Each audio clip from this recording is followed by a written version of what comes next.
নমস্কার বন্ধুরা, আমি সন্দীপ।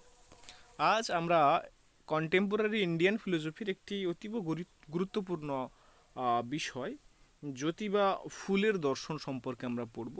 এখান থেকে নেট সেট এক্সামের জন্য অত্যন্ত গুরুত্বপূর্ণ কিছু প্রশ্ন জিজ্ঞাসা করা হয়ে থাকে। তাই এই বিষয়টার ওপর আমার মনে হলো যে খুব বেশি ভিডিও বানানো নেই। এই কারণে আমি এটা তোমাদের জন্য তৈরি করলাম, বানালাম। যদি পছন্দ হয় ভিডিওটি, যদি এটা ইনফরমেটিভ মনে হয়, অবশ্যই ভিডিওটিকে একটি লাইক দিয়ে চ্যানেলটিকে সাবস্ক্রাইব করে রাখবে। প্রথমেই বলি যে জ্যোতিবা ফুলে এর সম্পূর্ণ নাম হচ্ছে মহাত্মা জ্যোতি রাও গোবিন্দ রাও ফুলে। তিনি 1827 খ্রিস্টাব্দে জন্মগ্রহণ করেন এবং 1819 খ্রিস্টাব্দে তার মৃত্যু হয়। তিনি ছিলেন ঊনবিংশ শতাব্দীর ভারতের অন্যতম শ্রেষ্ঠ সমাজ সংস্কারক, শিক্ষাবিদ ও মানবতাবাদী চিন্তাবিদ। তিনি এমন এক সময় জন্মগ্রহণ করেছিলেন যখন ভারতীয় সমাজে জাতিভেদ প্রথা, অস্পৃশ্যতা, নারী নিপীড়ন এবং সামাজিক বৈষম্য গভীরভাবে প্রচলন ছিল।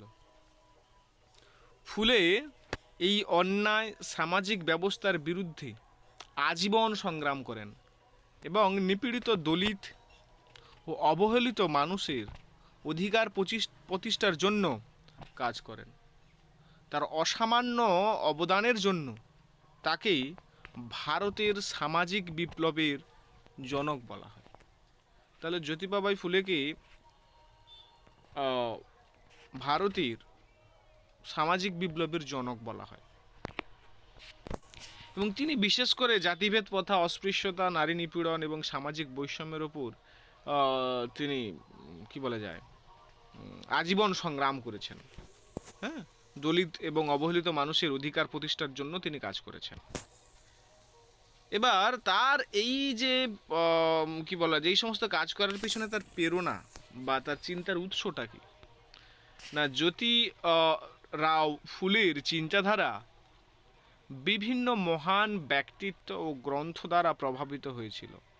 তিনি জর্জ ওয়াশিংটন এবং ছত্রপতি শিবাজির জীবন রচিত অধ্যয়ন করে স্বাধীনতা, সাহস এবং নেতৃত্বের আদর্শে অনুপ্রাণিত হয়। মানে তিনি হচ্ছে ওয়াশিংটন এবং শিবাজির রচিত বিভিন্ন বিষয়বস্তু পড়ে তিনি কিন্তু এই স্বাধীনতা, সাহস এবং এই নেতৃত্বের তাদের যে বিষয়বস্তু সেইগুলো পড়ে তিনি কিন্তু এই সমস্ত বিষয়ে তিনি অনুপ্রাণিত হয়। এছাড়া ইংরেজ চিন্তাবিদ থমাস পেইন এর দ্য রাইটস অফ ম্যান গ্রন্থ থেকে তার চিন্তাধারা গভীর প্রভাব বিস্তার করে।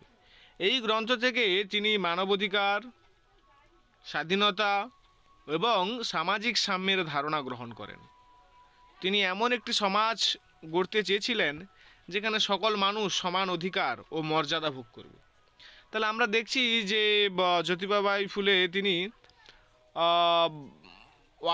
জর্জ ওয়াশিংটন এবং ছত্রপতি শিবাজির দ্বারা এবং তিনি থমাস পেইন এর দ্বারা তার যে একটা লেখা বই রয়েছে দ্য রাইটস অফ ম্যান, এই গ্রন্থের দ্বারা তিনি কিন্তু বিশেষভাবে প্রভাবিত ছিলেন। তার চিন্তাধারা এদের দ্বারা কিন্তু প্রভাবিত এবং এদের দ্বারা প্রভাবিত হয়ে যিনি হচ্ছে বা স্বাধীনতা, সাহস এবং নেতৃত্বের অনুপ্রেরণা পেয়েছে এবং মানবাধিকার, স্বাধীনতা এবং সামাজিক সাম্যের ধারণা এদের থেকে কিন্তু তিনি পেয়েছেন, অনুপ্রাণিত হয়েছেন। এবার মানবাধিকার ও সাম্যের প্রবক্তা মহাত্মা ফুলে ছিলেন ভারতের প্রথম যুগান্তকারী চিন্তাবিদদের মধ্যে একজন, যিনি মানবাধিকার ও সামাজিক সাম্যের প্রশ্নকে গুরুত্ব সহকারে তুলে ধরেন। সকল মানুষের যে সমান অধিকার এবং প্রত্যেক মানুষের যে একটা অধিকার রয়েছে, সেই অধিকারটাকে যথাযথভাবে সাম্যের অধিকারকে এবং এই সাম্য ও সকল মানুষের যে সমান অধিকার, এই সাম্যের প্রশ্নটাকে তিনি কিন্তু গুরুত্ব সহকারে তুলে ধরেন। তার মতে জন্মগত কারণে কোনো মানুষ উঁচু, কোনো মানুষ নিচু এটা হতে পারে না। তিনি জাতিভেদ প্রথা এবং ব্রাহ্মণ্যবাদী শোষণের তীব্র সমালোচনা করেন। তৎকালীন সমাজ ব্যবস্থায় সবথেকে বেশি যদি কোনো কিছু থেকে থাকে সেটা ছিল জাতিভেদ প্রথা। নিম্ন বর্ণের মানুষদেরকে মানুষ হিসেবে গণ্য করা হতো না, এবং ব্রাহ্মণ্যবাদীরা তাদের প্রভুত্ব বিস্তার করার জন্য নিম্ন শ্রেণীর মানুষদেরকে শোষণ করত। তো তিনি সেই শোষণের তীব্র সমালোচনা করেন এবং সমাজের নিম্ন বর্ণের মানুষের মধ্যে আত্মমর্যাদা ও আত্মসচেতনতার বোধ জাগ্রত করার চেষ্টা করেন। তার সমস্ত আন্দোলন ও লেখনীর মূল লক্ষ্য ছিল মানুষের মধ্যে সমতা প্রতিষ্ঠা করা। নারী শিক্ষা ও নারী মুক্তি। নারী শিক্ষা এবং নারী মুক্তি সম্পর্কে তিনি বলছেন কি না, নারী শিক্ষার প্রসারে জ্যোতিরাও ফুলের অবদান ভারতীয় সমাজে এক যুগান্তকারী ঘটনা। তিনি উপলব্ধি করেছিলেন যে নারী শিক্ষা ছাড়া সমাজের প্রকৃত উন্নতি সম্ভব নয়। তার স্ত্রী সাবিত্রীবাই ফুলে এর সহযোগিতায় তিনি মেয়েদের জন্য বিদ্যালয় প্রতিষ্ঠা করেন এবং নারী শিক্ষার প্রসার ঘটান। তিনি বাল্যবিবাহ, নারী নির্যাতন এবং নারীদের প্রতি সামাজিক বৈষম্যের বিরুদ্ধে সংগ্রাম করেন। তার মতে নারী এবং পুরুষ উভয়ই সমান অধিকার এবং মর্যাদার অধিকারী। তাহলে তিনি নারী শিক্ষা এবং নারী মুক্তি প্রসঙ্গে তিনি বলতে গিয়ে বলছেন যে কি না, নারী পুরুষের মতো সমান মর্যাদা সম্পন্ন, হ্যাঁ, এবং নারী পুরুষের মধ্যে যে বৈষম্য বা বিরোধ রয়েছে সেটা কিন্তু তিনি স্বীকার করেন না। তিনি বলছেন নারী এবং পুরুষ উভয়ের সমান অধিকার এবং সমান মর্যাদা রয়েছে।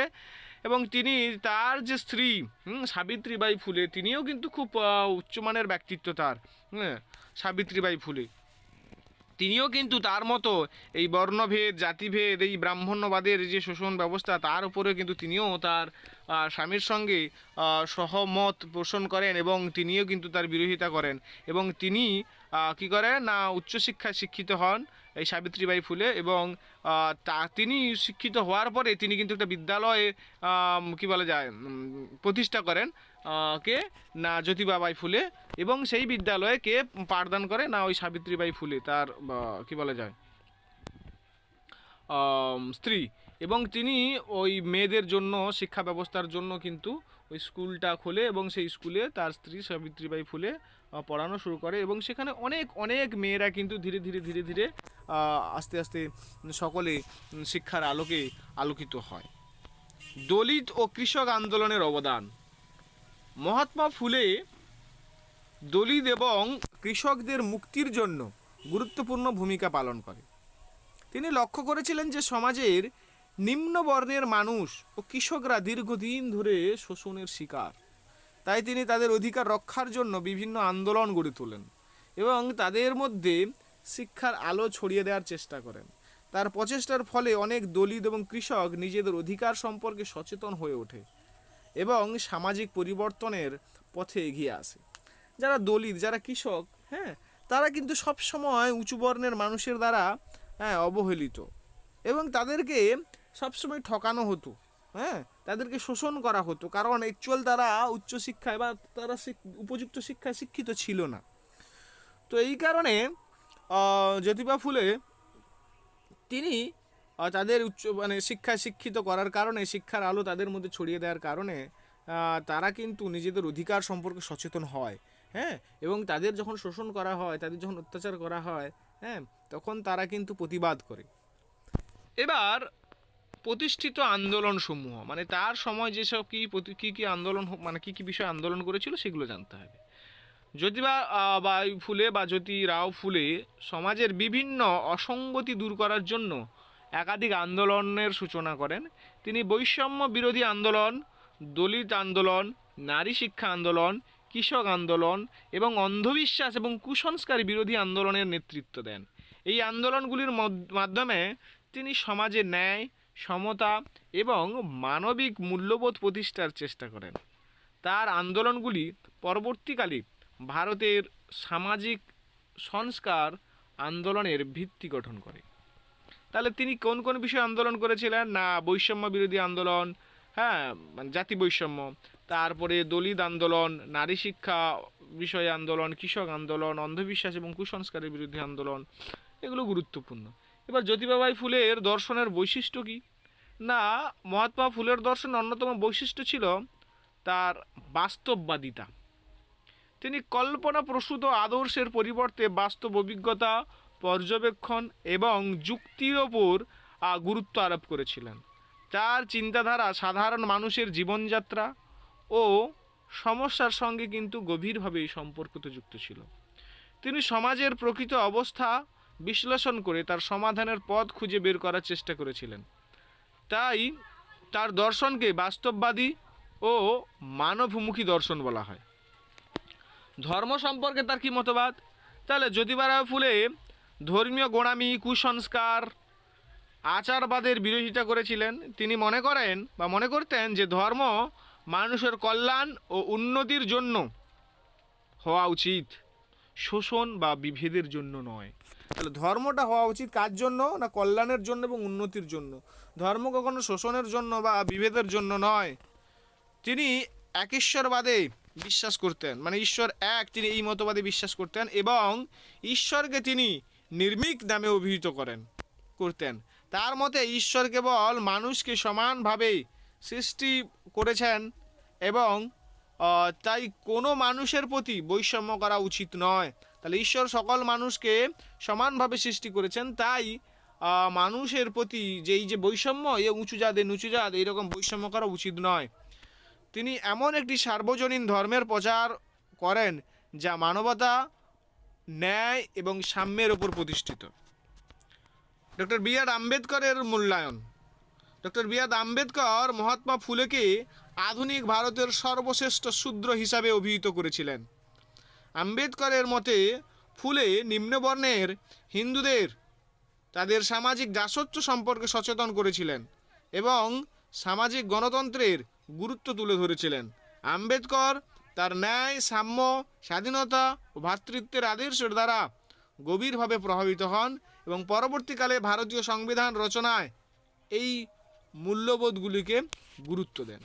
তাহলে আমরা দেখছি যে বি আর আম্বেদকর মহাত্মা ফুলেকে আধুনিক ভারতের সর্বশ্রেষ্ঠ শূদ্র হিসাবে কিন্তু অভিহিত করেছিলেন তাকে। এবং আম্বেদকরের মতে ফুলে নিম্নবর্ণের হিন্দুদের তাদের সামাজিক দাসত্ব সম্পর্কে সচেতন করেছিলেন এবং সামাজিক গণতন্ত্রের গুরুত্ব তুলে ধরেছিলেন। আম্বেদকর তার যে ন্যায়, সাম্য, স্বাধীনতা, ভ্রাতৃত্বের এই যে আদর্শ দ্বারা গভীরভাবে প্রভাবিত হয় এবং পরবর্তীকালে ভারতীয় সংবিধান রচনার ক্ষেত্রে এই মূল্যবোধগুলিকে তিনি বিশেষ গুরুত্ব দেন।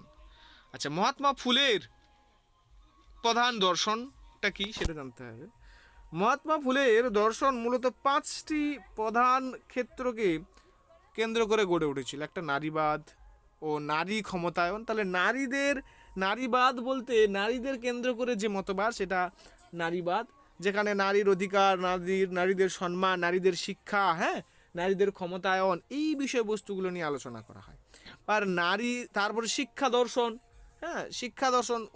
দর্শনের উপর, তারপরে সামাজিক ন্যায় এবং সাম্যের দর্শন, রাষ্ট্র ও অর্থনৈতিক দর্শন, ধর্ম দর্শন। তিনি বিশ্বাস করতেন যে শিক্ষা মানুষের মুক্তির প্রধান হাতিয়ার। একই সঙ্গে তিনি সামাজিক ন্যায় ও অর্থনৈতিক সমতার উপর গুরুত্ব দেয় বা জোর দেয়। তার দর্শনের প্রতিটি দিক মানব কল্যাণ ও সামাজিক পরিবর্তনের উদ্দেশ্যে নিবেদিত ছিল। এবার তার প্রভাব, অধিকার এবং উপসংহারে বলা যায় কি না, মহাত্মা জ্যোতিবারাও ফুলের চিন্তাধারা পরবর্তী যুগের বহু সমাজ সংস্কারক এবং রাজনৈতিক নেতাকে প্রভাবিত করেছে। বিশেষ করে আম্বেদকর, তারপরে শাহু মহারাজ, তারপরে রামজি সিন্ধে এবং গর্জে বাবা তার আদর্শ দ্বারা অনুপ্রাণিত হয়। তিনি প্রমাণ করেছিলেন যে শিক্ষা, সামাজিক ন্যায়, মানবাধিকার এবং সমতার মাধ্যমে সমাজে প্রকৃত পরিবর্তন আনা সম্ভব। তাই তিনি কেবল একজন সমাজ সংস্কারক নন, বরং আধুনিক ভারতের মানবতাবাদী গণতান্ত্রিক চেতনার অন্যতম প্রধান নির্মাতা। তার দর্শনের মূল ভিত্তি ছিল ন্যায়, স্বাধীনতা, সাম্য, ভ্রাতৃত্ব, যা আজও ভারতীয় সমাজে সমানভাবে প্রাসঙ্গিক। তাহলে আমরা দেখছি যে মহাত্মা জ্যোতিরাও ফুলের যে চিন্তাধারা, সেই চিন্তাধারার দ্বারা পরবর্তীকালে অনেক সমাজ সংস্কারক এবং রাজনৈতিক নেতারা প্রভাবিত হয়েছিল, যার মধ্যে আম্বেদকর, সাহু মহারাজ, রামজি সিন্ডে, তারপরে গোডজে বাবা, এরা কি সকলে কিন্তু ওর দ্বারা প্রভাবিত হয়েছিল। এবং তার দর্শনের মূল ভিত্তি ছিল ন্যায়, সাম্য, স্বাধীনতা এবং ভ্রাতৃত্ব, যা হচ্ছে ভারতীয় সমাজে সমানভাবে প্রাসঙ্গিক। এবার এই যে জ্যোতিবা রাও ফুলের দর্শনে সম্পর্কে কি কি ধরনের প্রশ্ন পরীক্ষা ইম্পর্টেন্ট, গুরুত্বপূর্ণ, যেগুলো পরীক্ষায় জিজ্ঞাসা করা হতে পারে, বা যে প্রশ্নগুলো পড়লে আশা করা যায় নেট সেট এক্সামে সেই প্রশ্নগুলো এলে তোমরা উত্তর দিতে পারবে, সেই কয়েকটা প্রশ্ন আমরা দেখে নেব। প্রথমত, মহাত্মা জ্যোতিরাও ফুলেকে কি বলা হয়? ভারতীয় জাতীয়তাবাদের জনক, ভারতীয় সমাজ বিপ্লবের জনক, ভারতীয় পুনর্জাগরণের জনক, না ভারতীয় সংবিধানের জনক? ভারতীয় সামাজিক বিপ্লবের জনক বলা হয়। তারপরে জ্যোতিরাও ফুলে কোন সামাজিক ব্যবস্থার বিরুদ্ধে সবচেয়ে বেশি সংগ্রাম করেছিলেন? জাতিভেদ প্রথা। তারপরে জ্যোতিরাও ফুলে তার চিন্তাধারায় বিশেষভাবে প্রভাবিত ছিলেন? জ্যোতিরাও ফুলে কার চিন্তাধারার দ্বারা সবথেকে বেশি প্রভাবিত ছিল? হ্যাঁ, টমাস পেইন। কারণ টমাস পেইনের যে বই, সেই বই পড়ার পরে কিন্তু তার স্বাধীনতা, সাম্য, এই সমস্ত বিষয়বস্তুর প্রতি তার বেশি তিনি মনোযোগী হন, বা সেই সমস্ত বিষয় বেশি গুরুত্ব আরোপ করেন তিনি। টমাস পেইনের কোন গ্রন্থ জ্যোতিরাও ফুলেকে প্রভাবিত করেছিল? না দ্য রাইটস অফ ম্যান, এই গ্রন্থ। তারপর জ্যোতিরাও ফুলে মানব সমাজকে কোন নীতির ভিত্তিতে প্রতিষ্ঠা করতে চেয়েছিলেন? দেখো, উত্তর হচ্ছে ব্যক্তি স্বাধীনতা ও সাম্য। হ্যাঁ, ধর্মীয় কর্তৃত্ব, বর্ণ ব্যবস্থা, রাজতন্ত্র, এগুলোর উপর নয়, তিনি ব্যক্তি স্বাধীনতা ও সাম্যর উপর ভিত্তি করে প্রতিষ্ঠা করতে চেয়েছিল। জ্যোতিরাও ফুলে প্রধানত কাদের উন্নয়নের জন্য কাজ করেছিলেন? দলিত, কৃষক, নারী, এদের উপর। নারী শিক্ষার ক্ষেত্রে জ্যোতিরাও ফুলের সহযোগী কে ছিলেন? না তার স্ত্রী সাবিত্রীবাই ফুলে। জ্যোতিরাও ফুলে কোন আন্দোলনের পথিকৃৎ ছিলেন বা পথিক ছিলেন? না নারী শিক্ষা আন্দোলন, দলিত আন্দোলন, কৃষক আন্দোলন, উপরের সবকটি। উত্তর হবে উপরের সবকটি, কারণ তিনি নারী শিক্ষা, দলিত আন্দোলন, তারপরে কৃষক আন্দোলন, এইগুলোর উপরে তিনি কি বলা যায় গুরুত্ব দিয়েছিলেন, এবং এই আন্দোলনের তিনি প্রধান প্রাণকেন্দ্র ছিলেন। জ্যোতিরাও ফুলের দর্শনের প্রধান বৈশিষ্ট্য কি? না বাস্তববাদ। তিনি ভাববাদ, বাস্তববাদ, সংশয়বাদ, নিরাশবাদ, এই অপশনগুলো রয়েছে, তার মধ্যে হবে কি বাস্তববাদ। জ্যোতিরাও ফুলে ঈশ্বরকে কি নামে অভিহিত করেছিলেন? ব্রহ্ম, ঈশ্বর, নির্মিক, পুরুষ, নির্মিক। জ্যোতিরাও ফুলে কতজন ঈশ্বরে বিশ্বাস করতেন? তিনি কিন্তু এক ঈশ্বরে বিশ্বাস করতেন, যে ঈশ্বর এক। জ্যোতিরাও ফুলে কোন ধরনের ধর্মের পক্ষে ছিলেন? না জ্যোতিরাও সার্বজনীন মানব ধর্মের পক্ষে ছিলেন। জ্যোতিরাও ফুলে কোন বিষয়ের বিরোধিতা করেছিলেন? তিনি ধর্মীয় গোঁড়ামি এবং কুসংস্কারের গোঁড়ামি ছিলেন। বি.আর. আম্বেদকর জ্যোতিরাও ফুলেকে কি বলে অভিহিত করেছিলেন? আধুনিক ভারতের সর্বশ্রেষ্ঠ শূদ্র। আম্বেদকরের মতে ভারতের জন্য কোনটি বেশি গুরুত্বপূর্ণ? সামাজিক গণতন্ত্র। জ্যোতিরাও ফুলের দর্শনের একটি গুরুত্বপূর্ণ ক্ষেত্র হল শিক্ষা দর্শন, সামাজিক ন্যায়, ধর্ম দর্শন, উপরে সবকটি। উত্তর হলো উপরে সবকটি। জ্যোতিরাও ফুলের চিন্তাধারা কাদের প্রভাবিত করেছিল? আম্বেদকরকে, সাহুজি মহারাজকে, মহর্ষি সিন্ডেকে, উপরে সবকটি। উপরে সবকটি, সবাই এরা প্রভাবিত হয়েছিল তার দর্শনের দ্বারা। জ্যোতিরাও ফুলের মতে মানুষের মধ্যে বৈষম্যের প্রধান কারণ কি? জাতিভেদ ও সামাজিক শোষণ। জ্যোতিরাও ফুলের চিন্তার মূল ভিত্তি কী ছিল? ন্যায়, সাম্য, স্বাধীনতা ও ভ্রাতৃত্ব। জ্যোতিরাও ফুলে কোন ধরনের সমাজ গঠন করতে চেয়েছিল? শোষণমুক্ত ও সাম্যভিত্তিক সমাজ, যেখানে কোনো শোষণ থাকবে না, যেখানে সকলের সমান অধিকার থাকবে। জ্যোতিরাও ফুলে কোন আন্দোলনের প্রতিষ্ঠাতা হিসেবে পরিচিত? বৈষম্য বিরোধী আন্দোলন, দলিত আন্দোলন, নারী শিক্ষা আন্দোলন, সমস্ত আন্দোলনের সাথে তিনি যুক্ত ছিলেন। উপরে যে অপশানগুলো রয়েছে। তারপরে জ্যোতিরাও ফুলে এর মতে ধর্মের উদ্দেশ্য কি হওয়া উচিত? ধর্মের উদ্দেশ্য হওয়া উচিত মানুষের কল্যাণ ও স্বাধীনতা নিশ্চিত করা। জ্যোতিরাও ফুলের প্রধান কোন শতাব্দীর সমাজ সংস্কারক ছিলেন? না, ঊনবিংশ শতাব্দীর। জ্যোতিরাও ফুলে দর্শন কোন ধরনের? না, তিনি হচ্ছে বাস্তববাদী দর্শন বা দার্শনিক। জ্যোতিরাও ফুলের জীবন ও কর্মের মূল লক্ষ্য কী?